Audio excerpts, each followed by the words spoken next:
আসসালামু আলাইকুম। জানি না কেন বাজারের কেনা বিস্কিট খাইলেই আমার ছেলের পেটের ট্রাবল শুরু হয়ে যায়। অনেক খোঁজ খবর নিয়ে পুষ্টিবিদের সাথে কথা বলে ডাক্তারের সাথে কথা বলে জানতে পারি বাজারের বিস্কিটে থাকে প্রচুর পরিমাণে প্রিজারভেটিভ আর অতিরিক্ত চিনি, যা শরীরের জন্য একেবারেই ভালো না।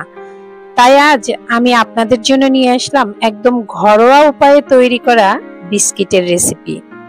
আমি বারবার চেষ্টা করার পরে সফল হয়েছি, আপনাদের সঙ্গে শেয়ার করলাম। সবাই কিন্তু অথেন্টিক ভাবে কোনো কিছুই শেয়ার করেনি, কিন্তু আমি ফার্স্ট টু লাস্ট সবকিছু দেখিয়ে দিব। আর দেখুন আমার বিস্কিটগুলো কতটা মসমসে হয়েছে। এই বিস্কিট যদি আমার ছেলে এক প্লেটও খায় শেষ দেয়, আলহামদুলিল্লাহ কোনো কিচ্ছু হয় না।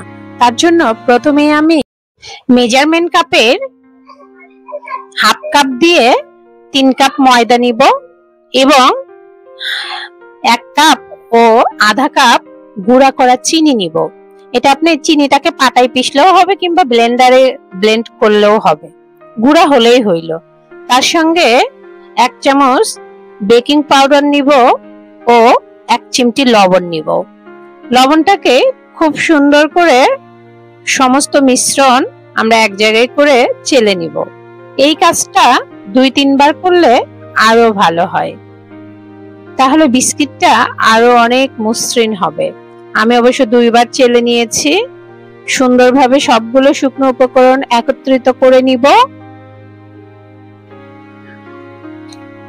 এক সাইডে রেখে আমি এবার একটি ডিম নিব।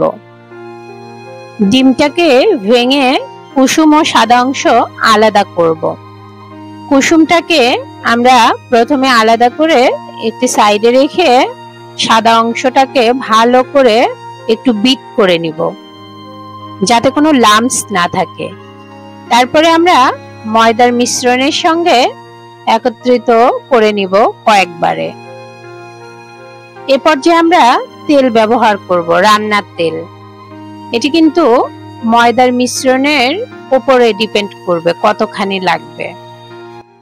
একদম বেশিও দিবেন না, কমও দিবেন না। আর মাখানোর সময় খুবই আলতোভাবে মাখাবেন, যেন মিশ্রণটি বেশি মাখালে আবার তেল ছেড়ে দেবে, তখন বিস্কিট ভালো হবে না।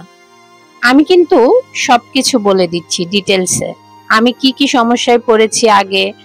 আমার কিন্তু বেশ কয়েকবার বিস্কিট বানাতে আমি সফল হইনি, তারপরে আমি ইনশাল্লাহ সফল হয়েছি, এজন্যই আপনাদের সঙ্গে শেয়ার করলাম।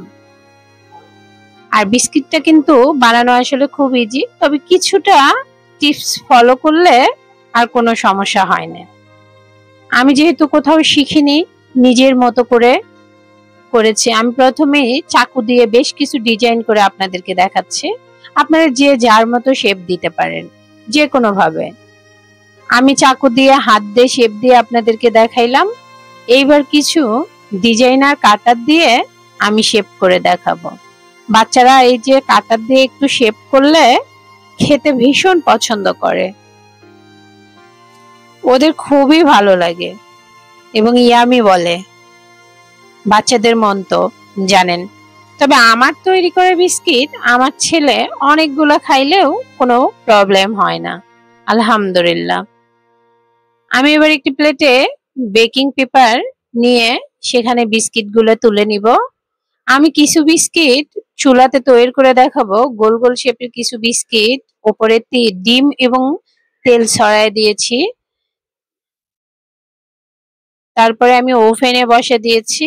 ও হ্যাঁ, ভালো কথা, যে কুসুমটা আমি আলাদা করেছি সে কুসুমটা কিন্তু বিস্কিটের গায়ে মেখে নিয়েছি, আপনারা কিন্তু ভুল করবেন না।